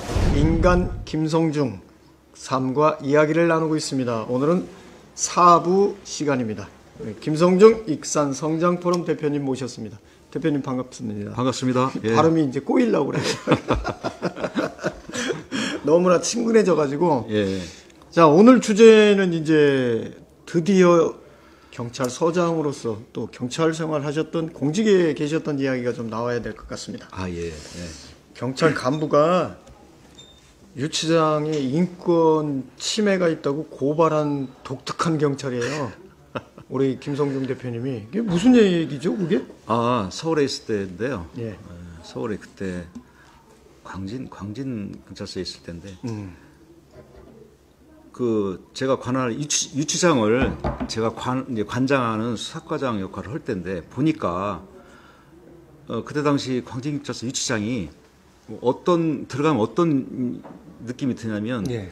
그 난장이들 그 일곱 난장이들 집 같은 좁아요. 가지고 인원이 많으면 폭에 자야고. 아유, 그래요. 네. 그래서 그런데 반면에 어디 영등포 같은 데 가면 예. 굉장히 넓게 새로워진 새로워진 데는 넓고 좁고 그리고 좁다 보니까 어떤 장이 벌어지냐면 남녀 구분이 잘 안 되고 아이고. 이렇게 보이는 거예요. 그래서 이건 뭔가 문제가 있다 예. 해서 문제의식을 가지고 예. 유치장에 어떤 문제가 있을까. 그래서 하여튼 유치장에 들어가서 사실은 수사과장인 걸 숨기고 예. 한 이틀 잔 적도 있습니다. 아, 직접? 예. 그 네. 대체 뭐가 문제인가 했더니 이야, 범죄자하고 구분이 안 됐을 것 같은데. 아니 그 안에는 이제 경범 예. 계속 인터뷰 해야 됩니다. 그래서 이제 문제를 제시하고 그래서 유치장을 통합시켜야 한다. 권역별로 남녀관계 구분해야 한다. 네. 그리고 동선을 별도로 해야 한다. 또 유치장 관련 부서가 수사과가 관련 부서인데 예. 이게 수사하는 사람이 관리를 하다 보니까 문제가 있으니까 유치장 그 경찰서에 경무부서가 있거든요. 예, 예, 이게 행정하는 부서에서 관할을 차라리 해야 한다. 아, 이런 여러 가지 대안을 그러니까 가지고 그 관할도 좀 이전을 해야 이전하고 된다. 합치고 또 그리고 여성 인권도 보호하면서 예, 이렇게 이런 문제점을 가지고 사실은 그때 고대에서 석사 논문을 그걸로 썼어요. 석사 논문을 석사 논문을 유치장 인권 보장에 관한 논문을 썼는데 예. 그 수사과정 바로 옆에가 기자실이 있었거든요. 예. 어느 기자가 한번 놀러 와가지고 제 논문을 보더만 아우 뭐 참 좋다. 예. 그래서 저는 저를 호응할 줄 알았더니 그게 경향신문에 이제 나온 거예요. 어떻게 나왔어요? 현직 경찰 간부가 유치장 고발 논문을 썼다고 해서 그 자식이 나쁜 놈이야. 왜 그러니까 기자 새끼라고 그러지. 그래서 감찰 조사 받았습니다. 가지고 왜 이런 논문을 쓰게 된 배경이 뭐냐 아주. 근데 사실은 이제 본질적으로 알게 된 거잖아요. 그래서 그때 이제 뭐 이렇게 열심히 네. 유치장에도 들어와서 했던 얘기도 이제 듣고 하더니 경고 수준에서 이제 끝났어요. 근데 아이고, 바람직한 건 예. 그 다음에 이제 통합 유치장 계획이 수립돼 가지고 네. 실제로 이렇게 이루어지고 있습니다. 그래서 저는 뭐 그때 생각하면 참 그때는 애로사항이 있었지만 지나고 나니까 상당히 의미 있었다 이렇게 생각하는 거죠. 아이 그래요. 사실은 저기 우리 김 대표님이 익산 서장으로 이렇게 오시는 것도 그냥 이렇게 올 수 있었던 상황은 아니었는데 자진해서 오셨잖아요. 그렇죠. 그 네. 저기 서울에서만 레벨로 치면은 익산 서장이 아닌데 사실 더 높은 데가 있어야 되는데 일부러 오셨잖아요. 예, 그 저기 안타깝게도 제가 이제 사실은 노무현 대통령이 하신 참여정부 때 상당히 열심히 했거든요. 그러다 보니까 그쪽 사람이라는 어떤 이미지 때문에 그런지 그저 정부가 바뀌니까 바뀌고 나서 굉장히 한지로 자꾸 이렇게 돌려보내고 예. 우리 지역의 한계일 수도 있고요. 아니면 제 개인의 어떤 능력 부족일 수도 있지만 그래서 이제 서울경찰청에서 여성청소년과장을 했어요. 네. 상당히 전혀 안 어울리는데요. 어쨌든. 아닙니다. 정말 정말 좋은 분야고 사실은 그 분야에서도 저도 상당히 많은 기여를 했다고 자부하고 있는데요. 예. 그 자리가 바로 이제 승진하는 자리인데 제가 승진해서 누락되면서 이제 명예퇴직을 생각하다가 그 자리에서는 전국 어디서나 원하는 자리에 갈 수 있거든요. 그러니까 대부분 사람들은 되게 이제 그 수도권 주변에 무슨 뭐 일산이나 아니면 뭐 큰 도시에 사장을 나가는데 저 같은 경우는 고향에서 한 번도 사장을 안 해봤기 때문에 고향 경찰서를 익산 경찰서를 지원해서 내려왔죠. 여기서 이제 아예 뭐 정년은 좀 한 5년 정도 남았지만 여기서 마치고 명예퇴직을 할 생각으로 내려왔죠. 그러셨구나. 그 사실은 익산 경찰서장으로 계시면서도 에피소드가 좀 있고. 그 전에 이제 그 아까 말씀보다는 그 전편에 말씀하셨던 것처럼 뭐 이게 전국 각지를 이렇게 다니셨잖아요. 그 중에 또 재미난 에피소드가 있는 걸 제가 또 취재를 통해서 알게 됐어요. 그때 대구에 계실 때가 그때가 뭐 수석 과장이었습니까? 그때 식사를 하면서도 또 암행을 하셨다는. 식사를 하고 있는데 그 옆에 그 아주머니 두 분이서 서로 고민 상담하고 있는 거예요. 그래서 저 우연히 듣게 됐는데 학교 선생님한테 저기 자꾸 학교 선생님이 자꾸 자기 오라고 해서 자기 김밥집 온 아줌마였더라고요. 제가 김밥을 이렇게 정성스럽게 싸서 아이들 편에 이제 보냈더니 학교 선생님이 다시 김밥을 아이 편에 돌려 보냈다고는 거예요. 그러면서 자기는 왜 그런지 모르겠다 했더니 그 옆에 있는 아줌마가 뭔 소리야 봉투가 들어가야지 그런 얘기를 촌지 하더라고요. 그러면서 근데 아줌마는 그때 아주머니 뭐라고 하시냐면 그래도 정선생 김밥 보냈으면 그걸 아이 편에 다시 돌려보내는 거는 그러니까 자기는 아이 볼 면목도 없고 굉장히 자존심이 상했다 이런 얘기를 들었거든요. 그러네요. 그래서 과연 어떤 학교인가 이제 내나 이제 뭐 같은 그 초등학교밖에 안 되니까 그래서 알아가지고 제가 비밀리에 이렇게 수사해서 그때 보도에 났을 겁니다. 촌지 10만 원. 나중에 10만 원을 드렸더라고요. 촌지 10만 원으로 해서 징계를 먹은 교사가 있었는데 물론 뭐 사회는 그럴 수가 있지만 그 어떤 그 과정에서 그 아이한테 상처를 주는 그 선생님을 생각하니까 그러니까요. 마음이 아프더라고요. 그래서 그게 문제지. 이건 지나칠 수 없다 해서 그 했던 기억이 나는데 과연 잘했나 하는 지금도 의문이 들긴 해요. 그건 시청자 여러분의 판단에 맡기겠습니다. 지금 저도 잘 모르겠거든요.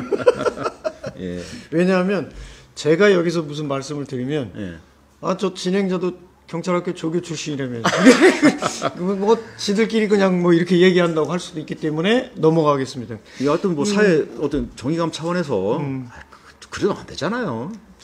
아니 뭐라고 딱히 아, 예. 찝어서 얘기하긴 좀 그런데 그런가요? 그 선생님이 문제가 있는 것은 확실한 것 같습니다. 네. 근데 묘하게도 우리 네. 둘째 아이가 지금 학교 선생님이라 예. 예, 조심스럽게 하다고 말을 하고 있습니다. 이건 무슨 개그야? 아, 선생님들 싫어할까봐 이런 얘기. 아니 그러니까 저도 지금 그래서 좀 조심스럽거든요. 예. 저도 강의를 하는 사람이기도 하고 또 때로는 선생으로서 때로는 감독으로 또는 때로는 언론사 국장으로서 이렇게 움직이는 사람이다 보니까 조심스러워요. 이렇게 말 함부로 하기가 그렇고. 맞습니다. 이게 누구한테는 개그맨 출신이냐고 맨날 그런 소리를 듣고 어쨌든 그 이 서장 이 익산 서장으로 그렇게 오시고 나서 예. 제가 알기로는 굉장히 획기적인 행보를 하셨어요. 뭐죠? 영국의 그 왕자가 예. 우리가 얘기하는 장애인이죠. 아. 그 휠체어를 탄 장애인의 눈높이에서 상을 건네갖고 해외 토픽에 났었는데 그게 언제죠? 서장님이 그 일을 하셨어. 아, 아동센터 가서 아이들의 눈높이에서 한 걸로 제가 그렇게 알고 있거든요. 그 구체적으로 예. 지혜가도사가 아니라 장애인을 할 때, 장애인 예, 장애인 할 때 경찰서장이 표창을 한 5명을 주는데 예. 이제 첫 번째 분 수여하고 두 번째 분 수여했는데 세 번째 분이 휠체어에 앉아 계시더라고요. 휠체어에 앉아 예, 그래서 저는 아무 생각 없이 그냥 앉아서 얼굴 보고 눈높이에서 이제 드렸거든요. 근데 이제 그게 다른 사람 눈에는 좀 이렇게 좋게 보였던 모양이에요. 그래서 아니 실제로 좋은 예, 모습이죠. 그래서 그게 이제 우리 이렇게 여러 SNS에서 그게 이제 한때 희재가 한때, 예. 됐는데 이 저기 반가운 거는 시장님도 이제 어느 날 그렇게 하시더라고. 그래서 좋은 그 이미지를 남기신 거죠. 좋은 이미지. 좋은 영향을 줬구나. 그렇죠. 이미지만 준 게 아니라 영향까지 주셨어요. 그리고 말씀하신 지역 아동 센터는 예. 사실은 경찰서장이 지역 아동 센터를 갈다는 게 좀 그렇거든요. 이렇게 업무하고 별로 상관이 없거든요. 근데 의전도 좀 문제고요. 또 솔직히. 글쎄요, 그 의전 부분은 잘 모르겠습니다만, 근데 모 지역 아동센터 센터장님께서 예. 자기 아이들이 이제 경찰관에 대한 호기심이 강하니까 와서 그 저기 좀 강의 좀 해달라고 해서 이제 어쩔 수 없이 한 번 이렇게 했다가 어쩔 수 없이 이제 한번 간 적이 있었어요. 정복을 차려입고 가가지고 대화를 하고 하다 보니까 정말 좋더라고요. 어떤 점이? 아니 아이들의 그 눈망울 그리고 아이들의 미래 비전도 보이고 또 물어보고 답변하는 그 모습들이 너무나 사랑스럽고 제가 손잡을 나이가 돼서 그런지 하여튼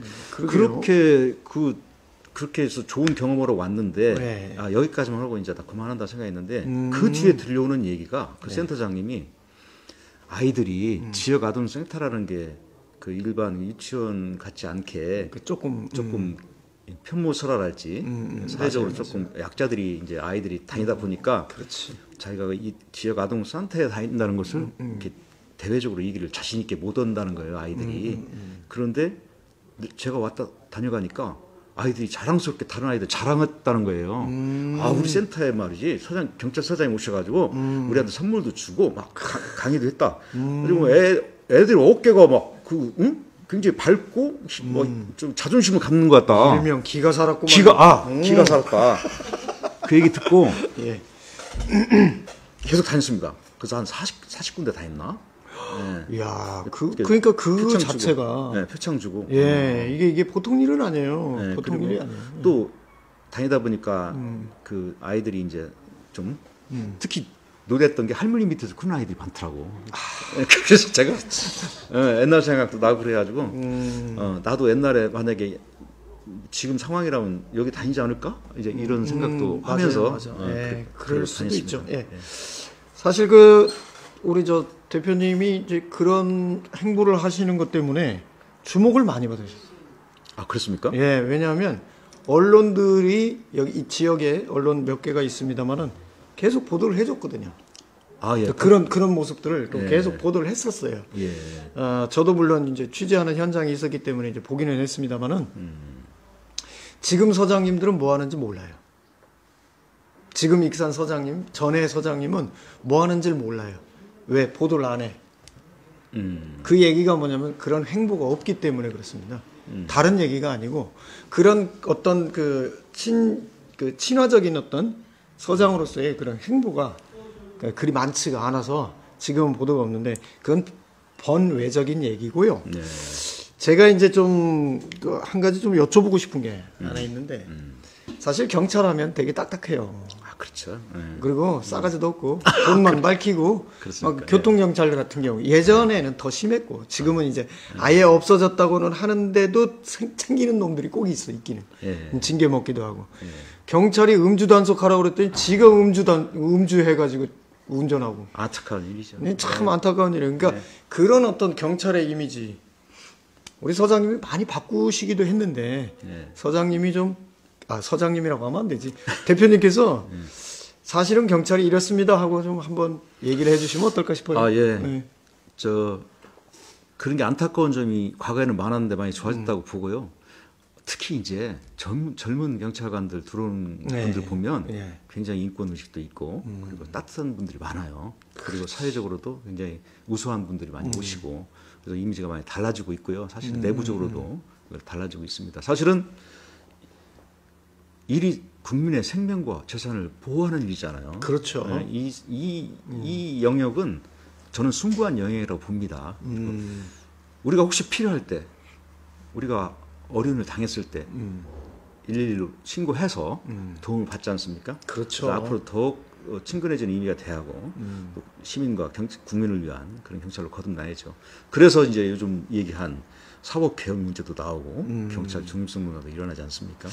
그러니까 노력을 어쨌든 더 그게 이제 정치적인 부분도 사실은 없잖아 있기 때문에 참 쉽게 풀리질 않지만 어쨌든 대표님이 그 경찰에 대한 좋은 이미지를 만들어냈다는 것은 좀 사실인 것 같고요. 감사합니다.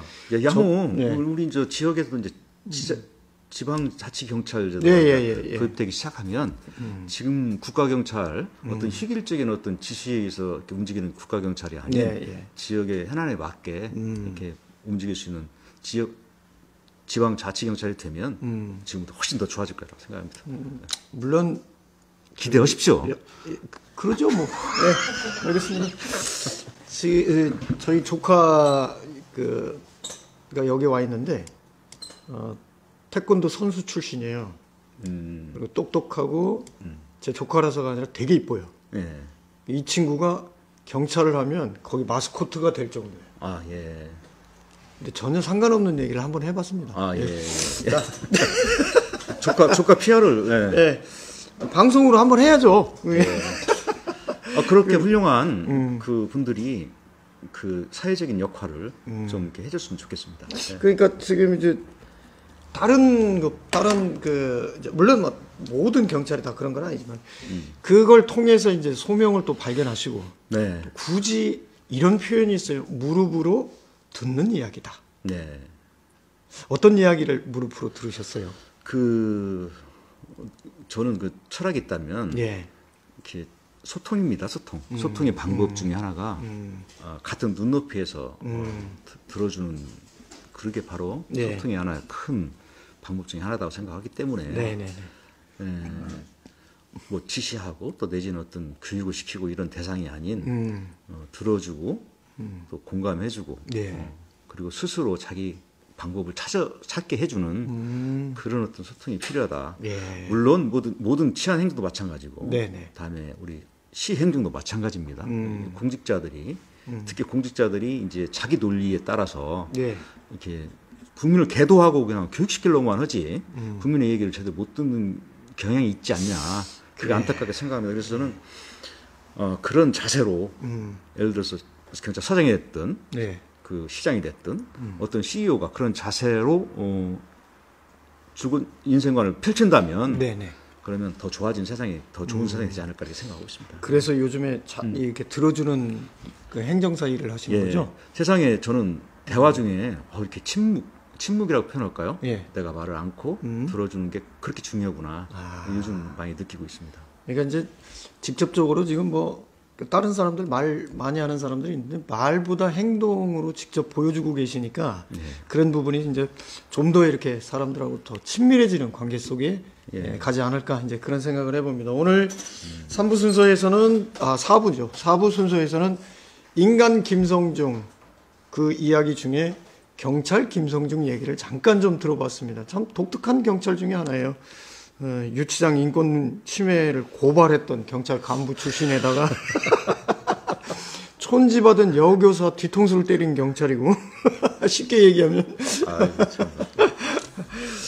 그러면서 따님이 또 교사래요. 네.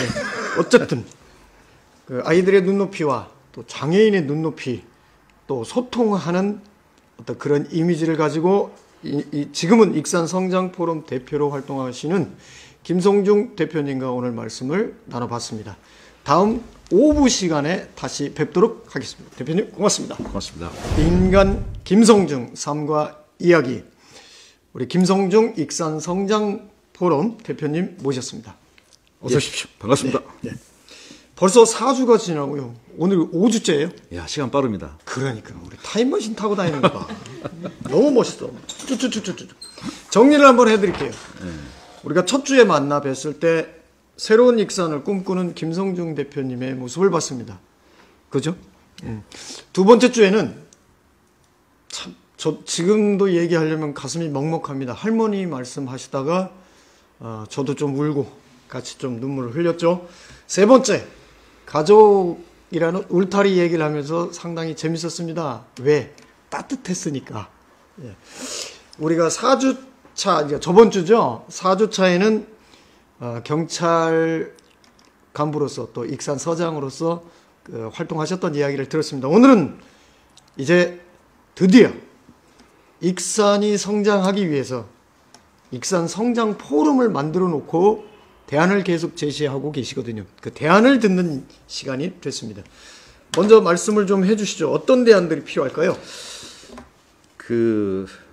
말씀하시다시피 문제점을 많이 제기됐지만 그 대안에 대해서는 그러니까 문제점 얘기는 하지 말자고요. 대안에 대해서는 상당히 고민할 문제들이 많습니다. 그렇죠. 저는 익산이 가장 익산스러워야 익살스럽다라는 생각합니다. 익살스러워야 사람들이 오지요. 그런 기조하에 사실은 늘 생각하는 게 10년 뒤, 50년 뒤 익산하면 멋진 도시명 정원, 식물원이 하나 있었으면 좋겠다. 그런 생각을 식물원. 일단 합니다. 우리 손주가 왔을 때 같이 손잡고 갈 수 있는 데가 어디 있을까? 여러 군데가 있겠지만 아주 그 피톤치드가 쏟아지고 그리고 아름다운 꽃들이 피어 있는 그런 어떤 명소가 익산에도 필요하지 않을까? 특히 미세먼지가 익산이 상당히 세요. 다른 데보다. 갇혀 있어서 그래요. 지형적으로. 지형적으로. 그리고 또 익산이 사실은 이게 풍토가 그 식물이 자라기엔 상당히 좋은 풍토라고 합니다. 그러니까 저도 그 부분에서 놀랬던 게 우리가 학교 다니면서 김제평야를 배우잖아요. 근데 사실 익산이 김제보다 쌀 생산량이 더 높아요. 그럼요. 그거 깜짝 놀랐어요, 진짜. 대단한 일인데 의외로 모르더라고요. 쌀 생산뿐만 아니라 모든 식물, 특히 이제 자연재해에 굉장히 강점이 있죠. 강점이 있는 도시이기 때문에. 그리고 사실은 3년 전에 지금도 하고 있습니다만 용동에 가면 아주 멋진 식물을 개인적으로 이렇게 짓고 있는 분이 계세요.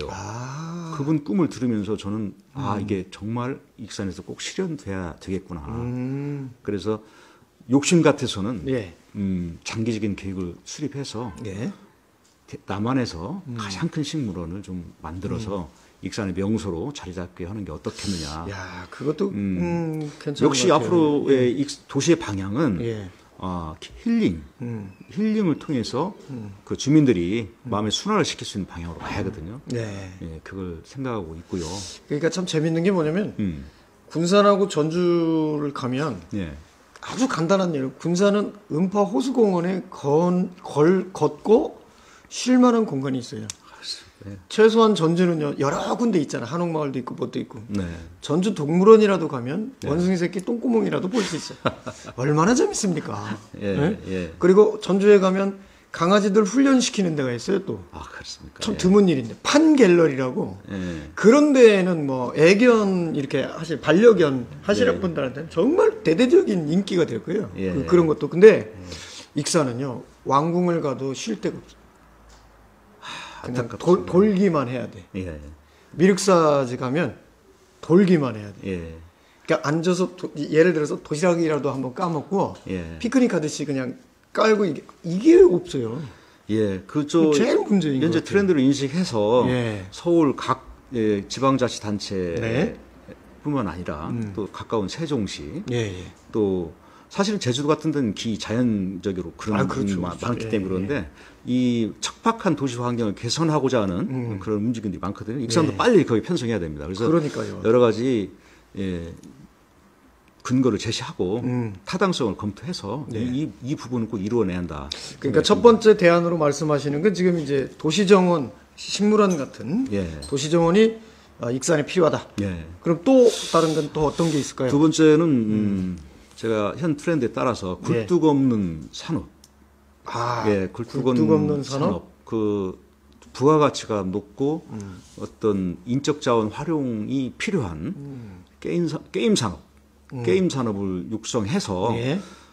우리 익산이 e스포츠의 네. 어떤 메카로 자리 잡았으면 좋겠다는 그런 꿈을 가지고 있습니다. 네, 설마 사모님이 게임 교수님이라 그런 건 아니죠? 아, 그렇습니까? 예. 아, 그런 것 같은데. 근데 역시 거기에 미래 비전이 있습니다. 지금, 환경이 해체되지 않는 범위 내에서 네네네. 전 세계적으로 우리 젊은이들이 가지고 있는 어떤 능력으로 볼 때 네. 게임 산업의 어떤 잠재력은 크고요. 게임 개발을 하는 업체가 네.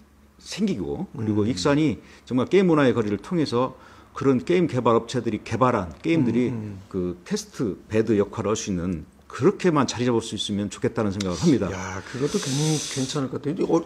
얼마 전에 몇 년 전만 해도 스타크래프트라고 하는 게임으로 나라가 난리 났었잖아요. 그렇죠. 엄청난 인기였어요, 그거. 지금도 같은 게임 종류 뭐 게임 대회도 각종 열리고 있고요. 그러니까요. 그러니까 네. 그런 그 열풍이 일어날 수 있는 네. 그리고 또 솔직히 아까 처음에 서두에 말씀하신 것처럼 굴뚝 없는 산업, 예. 온라인 산업. 온라인 산업이죠. 네, 그렇죠. 또 스포츠, e스포츠. 아, 그거 괜찮은 것 같아요. 코로나 전국에 그 굉장히 그 활용할 수 있는 네, 그렇죠. 그렇죠. 언택트 산업으로도 이 e스포츠 산업, 온라인을 활용한 예. e스포츠 산업을 육성한다는 건 바람직하다고 생각하고요. 그 주목할 만한 것은 예. 우리 이제 익산의 원광대 예. 상위 공과대학에 네. 디지털 콘텐츠 학과가 몇 년 전에 생겼습니다. 네. 그래서 산학 협력해가지고 끄집어내면 아주 가능하다. 저는 그렇게 생각하고 있습니다. 또한 예. 아까도 전원편에 말씀드렸다시피 이산 성장 프로그램을 하면서 네, 예. 그 우리 디지털 콘텐츠 한국 디지털 콘텐츠 학회 협회장께서도 한번 오신 예, 기억이 나는데 기억이 납니다. 저도. 예, 그분께서도 코스염이 되게 독특했어요. 아, 예. 예. 그래서 기억을 하죠. 일본에서 그 전공해서 했던 네. 분인데 그래서 코시움을 킨다 모르겠습니다만 다마네기 데스까? 뭐 그분도 익산의 어떤 잠재력에 대해서 예. 굉장히 긍정적인 평가를 했습니다. 그래서 산학 협력을 통해서 예. 이거는 이뤄내면 익산이 대박 난다. 그러니까 그때 그 교수님 그 포럼 하실 때 저도 참석을 했었는데 그 교수님이 좀 보여주셨던 게 하나 있어요. 그 미륵사지를 갖다가 3D로 VR, AR로 해가지고 이렇게 직접 보여주시는 그 기술도 대단한 기술이었거든요. 그때도. 맞습니다. 예. 그러니까 그런 기술력들이 e스포츠로 모인다. 예. 그 기술력뿐만 아니라 청년들 또는 이제 이런 분들이 가지고 있는 역량을 e스포츠로 끄집어낸다. 그 굉장히 그 발전적일 것 같아요. 또한 그 지역 정치인들의 노력으로 네. 홀로그램이라는 네, 예, 아이템이 그러니까. 다시 익산에 참 들어왔지 않습니까? 근데 예. 이걸 기회를 놓치면 너무 좋은 일만 시키고 이제 익산에 그러니까. 예, 다른 데서 와서 다 가져가는 형태. 제발 좀 뺏기지 마요 좀. 뭐 좀 갖고 그러려면 오면. 내부 역량이 있어야 네. 하는데 현재로 봐서는 내부 역량이 부족하면 사실입니다. 아이. 그렇기 때문에 아까 말씀드린 산학 협력이나 네. 아니면 관련 학회와의 어떤 연계 꼭 필요합니다. 알겠습니다. 그러니까 첫 번째는 이제 도심 정원 그 식물원이 필요하다. 그리고 두 번째는 e스포츠의 메카로서 익산이 성장하면 참 좋겠다. 예. 아, 그러면 이제 세 번째 대안이 있으십니까? 세 번째는 첫 번째와 두 번째하고 다른 차원의 얘기입니다. 예. 익산은 먹고 살아야 하거든요. 그렇죠. 일자리 창출이 되지 않는 한 그렇지. 인구는 계속 줄고 잘못하면 소멸 도시의 어떤 반열에 들 수도 있지 않습니다. 그런 상황이 그렇죠, 지금 벌어지고 있습니다. 그러니까 그래서 뭐 변변한 직장을 다녀야 뭐 먹고 살지 여기서. 그래서 익산은 천혜의 그 자원 예. 또 지정학적 여건을 활용해서 물류 도시로 거듭나야 됩니다. 예. 물류 도시로 거듭나지 못하면 예. 아마 어렵지 않겠냐. 그걸 통해서 일자리 창출을 해야 되고요. 예. 그걸 통해서 익산의 브랜드를 가지고 예. 사업을 해야 한다는 거죠. 물류 산업은 예를 들면 지금 현재 앞으로 더 커질 걸로 예상합니다. 당연하죠. 코로나 전국. 그럼 이번에 코로나 때문에 그냥 예. 난리 났었잖아요. 온라인으로만 주문해 버리고. 예.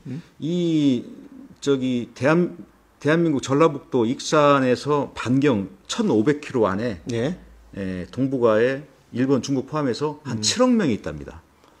예. 이 물류 산업은 앞으로 성장 가능성이 충분히 있고 먼저 준비한 사람은 그 혜택을 보게 돼 있습니다. 그런데 익산은 아시지 않습니까? 철도, 그렇지. 도로가 일본국도 23번국도 포함해 가지고요. 10개 도로가 지나갑니다. 예, 맞아요. 그래서 사통팔달이라고 할 정도인데. 고속도로. 예. 또 최근에 이제 새만금하고 포항 가는 고속도로 연결되지 않습니까? 네, 그러니까요. 이런 천혜에 있던 지정학적 위치를 활용한다면 해답은 물류 산업이다. 물류 산업에 대한 그러니까 저 공부를 택배 터미널이 익산에 있어요. 여기 그 어마어마하게 크대요. 사실은 저도 가보지는 않았습니다만 저번에 어느 분이 페이스북에다가 그 택배 노동자 그 어떤 처우 개선 때문에 이제 그 사진을 올려놓으셨는데 가만 보니까 규모가 어마어마해요. 예. 근데 그 택배 터미널이 익산에 있다고 그러더라고요. 네. 그래서 노동자들의 노동이 착취되는 현장에서 이제 뭐 그러지 않아야 된다고 또 좋은 방향으로 좀 개선이 됐다고는 얘기를 합니다만은 예. 실질적으로 상당히 와닿는 얘기인 것 같아요. 물류 산업의 중심지가 될 수 있다. 아니면 물류 산업이 활발하게 이루어질 수 있는 도시가 된다. 예. 그거는 이제 하나의 큰 대안이 될 수 있다. 예. 근데 혹자들은 예. 물류 산업을 얘기하면 뭐 새만금의 배후 도시라는 얘기를 합니다. 아, 왜 익산이 배후 도시가 돼야 됩니까? 그렇죠. 주연하면 되잖아요. 주연이 돼야죠. 배후 제 생각은 군산항이 있지 않습니까? 네. 군산항과의 어떤 밀접한 협력을 통해서 연계성. 익산 스스로가 자생할 수 있는 물류 도시로 커 나가야 한다는 거죠. 그렇죠. 예. 여기에는 물류에는 그 건축 자재, 의류, 식품 다 포함되는 개념입니다. 의식주 개념이 포함되는 물류 도시에서 앞으로 성장을 해야 한다. 그런 게 제 소신입니다. 좀 더 구체적인 건 나중에 얘기하실 거죠? 예, 구체적인 거는 지금 얘기해버리면 다 뺏어갈 거예요. 하기야 뺏어갈 만한 사람이 있나 또 그것도 모르겠다마는 어쨌든 지금 세 번째 말씀하신 대안으로는 익산이 물류산업 도시가 됐으면 좋겠다 이렇게 말씀하셨습니다. 예. 또 있어요? 뭐 이제 또 부록으로 네, 부록으로 예. 기타 등등. 기타 예. 예. 저 노령화 사회지 않습니까? 예, 그렇죠. 지금 사실은 우리 시니어들이 네. 수도권에서 많이 있고요. 네. 우리 이 동네 출신들도 많이 가 있습니다. 그래서 그렇죠. 시니어들이 유턴할 수 있는 그런 도시 환경을 만들어 나가야 한다. 우리 익산은 의료는 상당히 잘 돼 있습니다. 아시다시피 예, 원광대학병원 의료 있고. 익산병원도 있고 예. 세상에 그 언젠가 갔더니 소방서가 충남 소방차가 줄줄이 서 있더라고요. 충남에서 익산으로 넘어오는 겁니다. 거기서는 의료 혜택이 안 되니까. 코로나 관련해 가지고 그것도 치료도 있고. 치료도 있고. 예. 그리고 아시다시피 익산이 상당히 코로나도 안전한 동네로 소문나지 않습니까? 그래서 그 중에 꼭 또라이들이 하나씩 있어요. 예. 네. 이 시니어들이 그 유턴할 수 있는 그런 도시 환경을 만들어야 된다는 거죠. 그러기 위해서는 여러 가지 아이디어가 있겠습니다만은 네. 그 연어 프로젝트라고 들어보셨나요? 뭐, 다시 연어 프로젝트 예. 처음 들어봐요. 근데 연어의 특성상 예. 다시 고향으로 되돌아온다는 그런 말씀이신 것 같은데. 그래서 그 수도권에 있는 분들 우리 저 고향 출신들한테 물어봤어요. 예. 어떤 환경이 돼야 올 수 있겠느냐. 예. 역시 맨 처음에 의료, 두 번째는 그 저 힐링할 수 있는 공간, 예. 세 번째는 역시 그 어뮤즈먼트, 그 저기 그 뭐 영화관이나 예. 극장이나 아니면 그 문화시설이 문화시설, 예. 예. 뭐 또 좋은 골프장도 얘기하는 분도 계시고 여러 가지 그 의견들을 들어가지고 야, 그렇게 보면 예. 말씀 중에 죄송합니다만은 익산에 낚시할 때 많아요. 아하 낚시도 그렇고요. 그 낚시를 산업화시키는 것도 예. 하나의 방법이에요. 그게 이제 시니어들이 음. 낚시를 통해서 건강을 회복할 수 있는 것도 있거든요. 제가 지금 아이디어 드리는 거예요. 이거.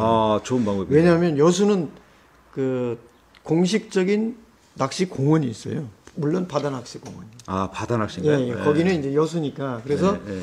거기에서 그냥 대여도 하고 가이드가 가르쳐주기도 하고 실제로 그걸 가지고 또 뭐 이렇게 회도 드시게끔 해놨는데 익산은 정말 좋은 아까 말씀하신 천연의 저수지들이 수로가 만경강을 포함해서 이런 게 많이 있습니다.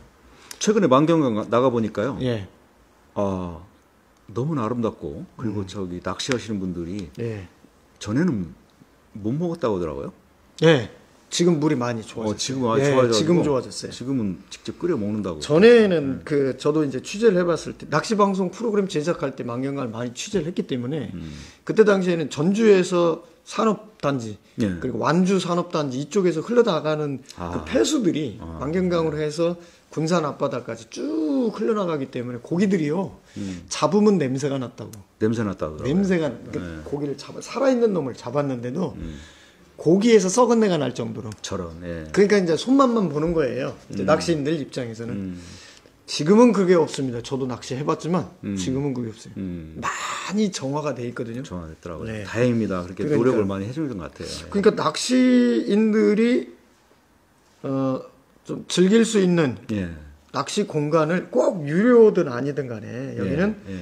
관광객이 찾아오는 낚시터입니다라고 이렇게 딱 시에서 지정을 해줘도 참 좋을 것 같아요. 아, 예. 좋은 아이디어입니다. 네, 그러니까. 그 꼭 실현했으면 좋겠네요. 그러니까요. 뭐 예를 들어서 상수원 빼놓고 뭐 왕궁저수지라든가 거기는 또 외래어정도 있어요. 외래어정 퇴치도 해야 되잖아요. 그러면 거기는 이제 루어 낚시인들이 외래어정 퇴치하는 베스 그래서 베스 한 마리씩 막 이렇게 갖고 오면 1,000원씩 5,000원씩 수고비도 좀 주고 그것도 하나의 방법이거든요. 그리고 동네마다 그 저수지가 생긴 거는 농사 때문에 생긴 거니까 마을 기금을 형성하기 딱 좋은 게 쓰레기 비용을 받는 거예요.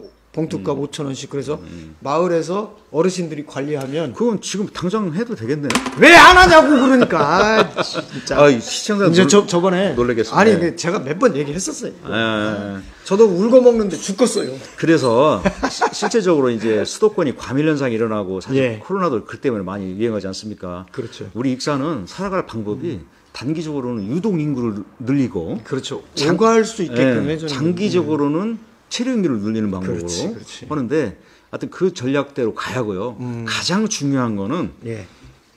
이 익산시를 브랜드로 해서 사업을 해야 됩니다. 사업을 해야 됩니다. 그래서 그 사업 중에 가장 미래 비전이 있는 사업이 예. 역시 물류 산업이다.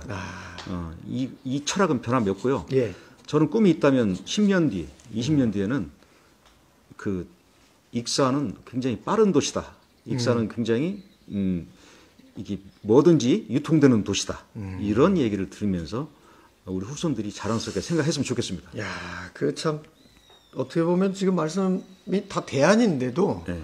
가슴이 참 뿌듯해지는 느낌이 들어요. 아, 저도 그렇습니다. 예, 생각만 하면. 그러니까 네. 생각만 했는데도 네. 아, 익산이 이런다라고 하면 참 이거 익산 떠날 이유가 없잖아요. 없죠. 가장 중요한 건 누가 시켜서 하면 안 됩니다. 그러니까요. 우리가 스스로 창의적이고 자발적으로 우리가 개발해내야죠. 그렇죠. 가장 익산스러운 것을 개발해서 우리 것으로 만들 때 네. 익산 일의 비전이 있다. 낚시공원 만들자고. 아, 그러니까.